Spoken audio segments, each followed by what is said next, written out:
Christ alone is not good enough to bring the benefits that God gives to his children. I think that's the difference between the weak and the strong. The strong trust in the revelation of God, and the weak have to have rules and regulations. But I don't think necessarily that is ultimately wrong. I mean, I think we all have weaknesses in our own lives, and we say we may have a rule for this, and for justifiable reason. But when I say then, I have a better relationship with God because I have this rule for me, therefore, if that's the case, then you need to have that rule as well. Then you're getting into legalism. Then you're foisting that, and that's beyond what is needed for Christ. He's all-sufficient. I think it's important also to appreciate that some people who want to keep these rules see themselves as being very faithful to what God originally said to the Jewish people. And so they see it as an expression of their, if I can say it this way, their faith walk as Jewish Christians. And part of maintaining that Jewish identity in the midst of their embrace of Christ, which they see Christ completing but not wiping out. And so in that sense also, I think it's important to understand. I think it's easy for Gentiles for whom some of these issues have never been a concern, to say, well, that's just a form of legalism or whatever. No, what motivates a lot of people is this is something our people, if I can say it that way, our ethnic group has kept for centuries as part of their reflection of love for God. And I still identify with what God started there and what God is completing there in Jesus Christ, and so I'm not leaving it. I think it's very difficult for a Jewish person many times, more than for the Gentile, when God had commanded them to be circumcised, or they were to keep the Sabbath, or they were not to eat pork, and all of a sudden, in the new era, says, no, don't call that unclean. And I think that's very difficult. It's something that we may not have faced. Why did God command this for generations, and all of a sudden, this is no longer binding on us? And I think it's very easy to say, well, we've got to keep that element there. But then it goes farther. No, you need to keep that element as well. Mm-hmm. You, other Jews who became Christians, or Gentiles even, need to keep this.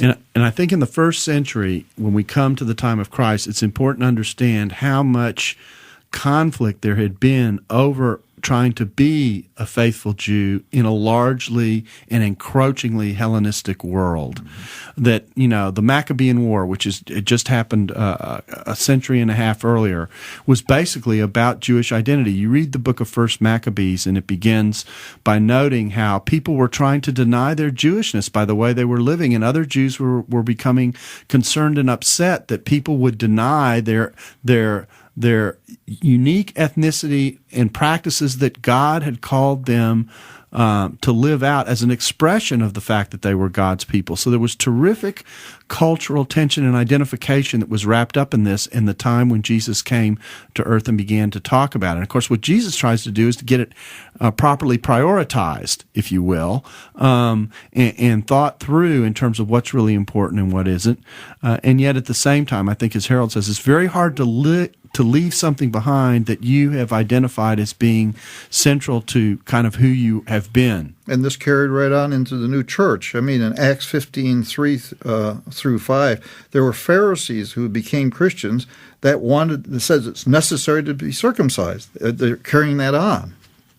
So to keep one's Jewishness for cultural identification, for cultural heritage and appreciation, we would say is perfectly fine. And even for a sense of one's identity, if a person says that they are, I'm a Jewish Christian, okay, and both of those words count, and that's who I am, and that's how I express my faithfulness to God. If they do that in good conscience and they don't understand that there's anything particularly saving or soteriological about that, that's a perfectly appropriate thing to do. So it's not that if you do that, you're more righteous than those who don't. It is for the expression of continuity of faith and culture that I choose to do it, but I don't assume others have to do it in order to be right with God. And also, very possibly, I'm witnessing to my community, and I don't want to offend them. Sure, exactly.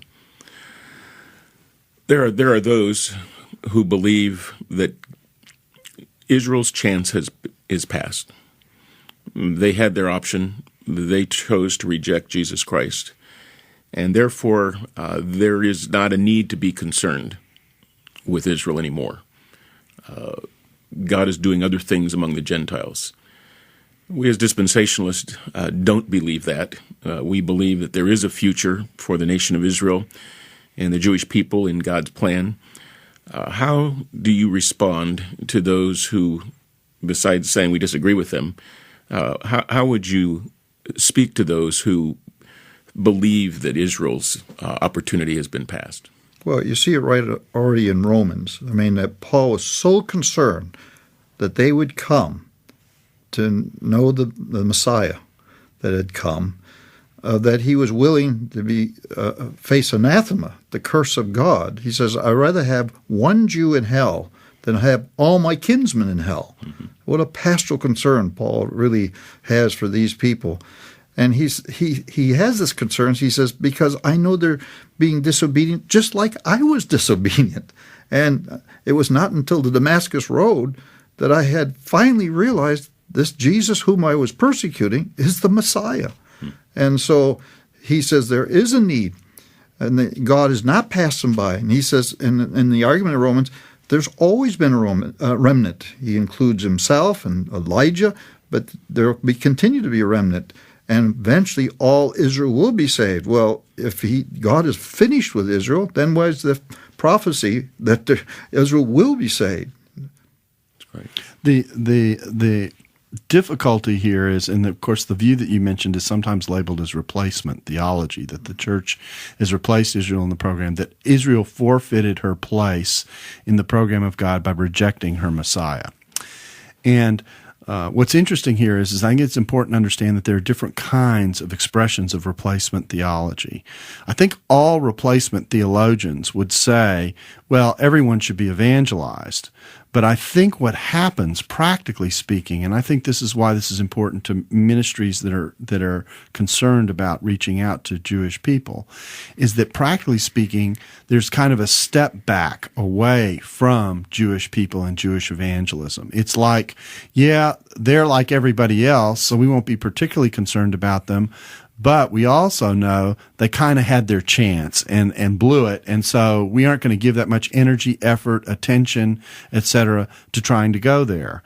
And what's interesting is that within some elements of replacement theology, there are people popping up now who say, no, I read Romans 9 to 11 just as Dr. Honer did. You don't have to be a dispensationalist to read it that way.